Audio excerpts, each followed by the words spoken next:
আজকের যে বিষয়টা নিয়ে আলোচনা করব সেই আলোচনাটা করতে গিয়ে কোথাও যেন সুনীল গঙ্গোপাধ্যায় সেই কবিতাটার কথা মনে পড়ে যাচ্ছে। কেউ কথা রাখেনি, ৩৩ বছর কাটলো, কেউ কথা রাখেনি, ইভেন কেউ কথা রাখে না। কেন এই কথাটা বললাম আপনারা হয়তো আন্দাজ করতে পারছেন। চাকরিহারারা দীর্ঘদিন ধরে যেমন আন্দোলন করছেন, ঠিক একই রকমভাবে যারা চাকরি পাননি তারাও আন্দোলন করে চলেছেন। একটা দুটো দুদিন নয় কি সলে আমরা দেখেছি লাগাতার বছরের পর বছর তারা রাস্তার ওপরে বসে রয়েছেন। ঝড়, জল, বৃষ্টি, রোদ সব কিছুকে উপেক্ষা করে, এমনকি উৎসবকে উপেক্ষা করে পর্যন্ত বাড়ির মানুষজনকে ছেড়ে তারা রাস্তার ওপরে ছিলেন। আজ পর্যন্ত তারা কোনো উত্তর পাননি, চাকরি তারা পাননি। আর একটা অদ্ভুত দোটানা তো না, চাকরি চলে গেছে, যাদের চাকরি বাতিল হয়েছে তাদের দিক থেকে দেখতে গেলে অনেকেই তাদের মধ্যে এমন রয়েছেন যারা অযোগ্য বলা হচ্ছে, অর্থাৎ যারা টাকা দিয়ে বা ঘুষ দিয়ে চাকরি পেয়েছিলেন। কিন্তু তাদের দিকটা দেখো, তারাও হয়তো কোথাও গিয়ে অসহায় হয়েই সেই কাজ করেছিলেন।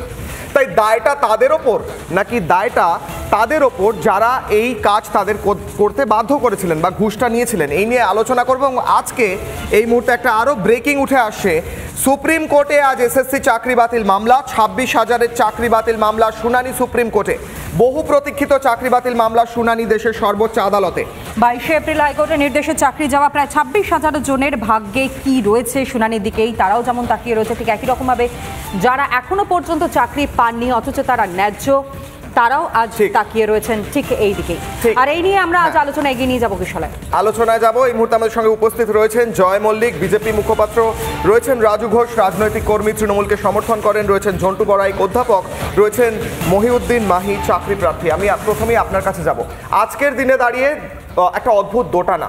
একদিকে যাদের চাকরি বাতিল হয়েছে তাদের মামলা উঠেছে কোর্টে, তাদের চাকরি বাতিল হবে কিনা, যোগ্যরা চাকরি পাবে কিনা, কে যোগ্য কে অযোগ্য, আজকে সিবিআইও রিপোর্ট জমা দিতে চলেছে সম্ভবত, এবং সেই সমস্তটা কিছু নিয়ে কে চাকরি পেলো না পেলো না সেইটা নিয়ে আজকে বড় খবর হতে চলেছে।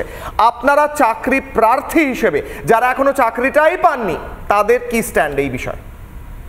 দেখুন, যারা যোগ্য চাকরি প্রার্থী অর্থাৎ আমরা যারা রাস্তায় বসে আছি আজকে ১২০০ দিনের উপর, একটা কথা বলতাম যে আগে একদিন, দুদিন, ১০০ দিন, ৫০ দিন, ২০০ দিন করে গুনতাম আমরা, কিন্তু আজকে ১ বছর, ২ বছর, ৩ বছর, আজকে 3 বছর অতিক্রান্ত আমাদের ধর্ণা মঞ্চ। সেই জায়গায় দাঁড়িয়ে এই রাজ্যে খোলা বাজারে যে চাকরি বিক্রি হয়েছে সে কথা আর বলার অবকাশ রাখে না, বা এটা বোঝার জন্যে রকেট সায়েন্স লাগে না। সিবিআইডি এবং বিভিন্ন রকম কোর্টের কোর্টের অর্ডারের ফলে যে সিবিআই ইনভেস্টিগেশন, তার রিপোর্ট পেশ করার আগে আমরা দেখেছি যে ডিভিশন বেঞ্চে দেবাংশু বসাকের ইজলাস যখন বারবার এসএসসিকে এই কোশ্চেনটা করে যে আপনারা সেগ্রিগেট করে দিন, অর্থাৎ যোগ্য অযোগ্যদের তালিকা তৈরি করে দিন। এসএসসি কিন্তু যোগ্য অযোগ্যদের তালিকা তৈরি করে দেয়নি। ফলে ডিভিশন বেঞ্চ কিন্তু জাস্টিস গাঙ্গুলির যে অর্ডার, সিঙ্গেল বেঞ্চের যে অর্ডার, সাদা খাতার অযোগ্য চাকরি প্রার্থী যারা এই রাজ্যে খোলা বাজারে টাকার বিনিময়ে চাকরি পেয়েছেন, আমরা দেখেছি এসএসসি পিসি করে বলেছে আমাদের কাছে লিস্ট আছে, আমরা পারবো করতে, কিন্তু তারা করছে না একটা অদ্ভুত রহস্যজনক কারণে। সেটাই আসছিলাম যে দেবাংশু বসাক মহাশয় বারবার কিন্তু ডিভিশন বেঞ্চে আজকে এই যে আপনারা বলছেন যে ২৫,৭৫৩ জনের চাকরি চলে গেছে, এই চাকরি চলে যাওয়াটা আজকের দিনে সত্যিই মর্মাহত। এর মধ্যে হাজার হাজার চাকরি প্রার্থী ছিল যারা যোগ্য, শিক্ষক ছিল, তারাও আজকে সামাজিকভাবে সত্যি কথা বলতে কি অপমানের শিকার বলতে বাধ্য হচ্ছি। কারণ তারাও কোথাও গিলটি ফিল করছে যে আমরা অযোগ্য ছিলাম না, তা সত্ত্বেও তাদেরকে অযোগ্য বলে আইডেন্টিফাই করা হচ্ছে। কেন? এই ত্রুটিটা কার? এই ত্রুটিটা হলো স্কুল সার্ভিস কমিশনের। স্কুল সার্ভিস কমিশনকে যখন বলা হয় যে সেগ্রিগেট করে দিন, অর্থাৎ পৃথকীকরণ করে দিন যে কোনগুলো অযোগ্য আর কোনগুলো যোগ্য, সেই কাজটা কিন্তু স্কুল সার্ভিস কমিশন করেনি। ফলে ২৫,৭৫৩ জনের চাকরি এক অর্ডারের ফলে ক্যান্সেল হয়েছিল ২২শে এপ্রিল। তারপরে সুপ্রিম কোর্টে মামলা যায়। আজকে আমরা তাকিয়ে আছি এই স্কুল সার্ভিস কমিশন যোগ্য অযোগ্যদের তালিকা তৈরি করে দিক, এবং যারা যোগ্য রাস্তায় বসে আছে তারা তাদের চাকরিটা ফিরে পাক। একদমই আমি এখান থেকে রাজুবাবুর কাছে একটু জানতে চাই, কমিশনের দ্বারা অ্যাপয়েন্টমেন্ট রাজুবাবু এই যে মুখগুলো আপনারা দেখছেন, দেখে কষ্ট হচ্ছে? একটা দুটো নয়, 3টে বছর, যেমনটা তিনি বললেন 3 বছর ধরে তারা রাস্তার উপর এরকম ভাবে বসে রয়েছেন। সামান্যতম কষ্টটুকুনি কি মনের কোনায় হচ্ছে? দেখুন, মাহি ভাই তো শুধু চাকরি প্রার্থী নয়, উনি বিরোধের কথাবার্তা বলবেন, কারণ মাহি ভাই হলো আইএসএফ নামক একটা দল ছিল, সেই দলের উনি 24-এর প্রার্থী। না, যে কোনো দল তিনি করতে পারেন, কিন্তু সেটা কি সেটা অন্যায়? রাজবাবু, তার মানে কোন একটা আজকে চাকরি প্রার্থী হিসেবে কথা বলুন, কোন একটা না, এরকম হয় নাকি? সে একটা রাজনৈতিক দলের 2024-এর প্রার্থী, সে তার কথাটাই বলবে, সে দলের কথাই বলবে। রাজনৈতিক দলের প্রার্থী হতেই পারে না, এটা না, সেটা হতেই পারে, কিন্তু উনি মাথায় রাখতে হবে। আপনি চাকরি চাইছেন কেন ভাই? আপনি চাকরি চাইছেন কেন? আপনি আইএসএফ দলের প্রার্থী হয়ে চাকরি চাইছেন কেন? আপনার অপরাধ, আপনার অপরাধ এটা। না, উনি চাকরি প্রার্থী, আইএসএফের হয়ে। আচ্ছা শুনে নি, আপনার কাছেই আসি রাজু, এই উত্তরটা আপনি চাকরি কেন চাইছেন? বারবার অভিষেক ব্যানার্জি আমাদের সঙ্গে বসেছেন, মমতা ব্যানার্জি 3 বার প্রতিশ্রুতি দিয়েছেন, শিক্ষামন্ত্রী প্রতিশ্রুতি দিয়েছেন, কুণাল ঘোষ আমাদের সঙ্গে বসেছেন, কিন্তু তার প্রকৃত সমাধান হয়নি। এইভাবে রাজনৈতিক প্রতিবাদটা করা উচিত ছিল, রাজনৈতিকভাবে প্রতিবাদ করাটা উচিত ছিল আমাদের।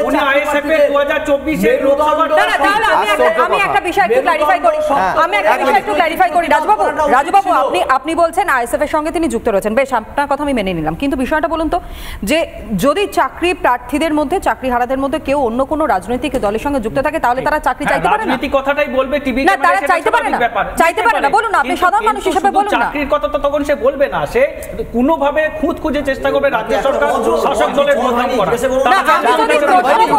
রাজুবাবু, আমি যদি আপনাকে প্রশ্ন করি, তাহলে আপনি আমাকে দাগিয়ে দেবেন যে আমি তৃণমূল কংগ্রেস করি না, অন্য কোনো কিছু করি? ভিত্তিহীন প্রশ্ন, এর সাথে কোনো সততার যোগাযোগ নেই। রাজ্য কোন জায়গায় ভিত্তিহীন মনে হলো আপনার কাছে? তারা বলেছে অযোগ্য, যদি অযোগ্য সুপ্রিম কোর্ট বলে যে অযোগ্য প্রমাণ হোক, তখন রাজ্য সরকার যা ব্যবস্থা নেবে। অর্থাৎ এটা যোগ্য অযোগ্য এসএসসি কেন এতদিন সময় নিচ্ছে না? কেন এসএসসি কেন এই বিষয়টা আরো গুরুত্ব দিয়ে দেখছে না? চ্যানেলে বসে বললে হবে না, সেটা সুপ্রিম কোর্টে বলুক না তারা, যে কি আছে না আছে। অযোগ্য মানুষকে অযোগ্য বানিয়ে দেওয়া খুব সহজ। কে যোগ্য ছিল কি অযোগ্য ছিল, যারা চাকরি পেয়েছে, যারা চাকরি করছে তারা জানে। এরা চাকরি, কয়েকজন যারা চাকরি পাচ্ছে না, যারা চাকরি পাওয়ার জন্য কি যোগ্য? না, টাকার বিনিময়ে চাকরি হয়েছে, এটা কোথাও প্রমাণ হয়েছে? টাকার বিনিময়ে চাকরি দেওয়া হয়েছে, এসএসসি বলেছে, রাজুবাবু এসএসসি স্পষ্ট করে বলেছে যে চাকরি এরকম ভাবে রেজিস্ট্রি করা হয়েছে। জেলে কেন? সিবিআই প্রতিটা চার্জশিট আপনি পড়েছেন, দেখেছেন কি তথ্য রয়েছে, দেখেছেন? আমি আসি, 28 জন এখনো পর্যন্ত জেলে আছে। আপনার প্রাক্তন শিক্ষামন্ত্রী জেলে, থাকলে হলো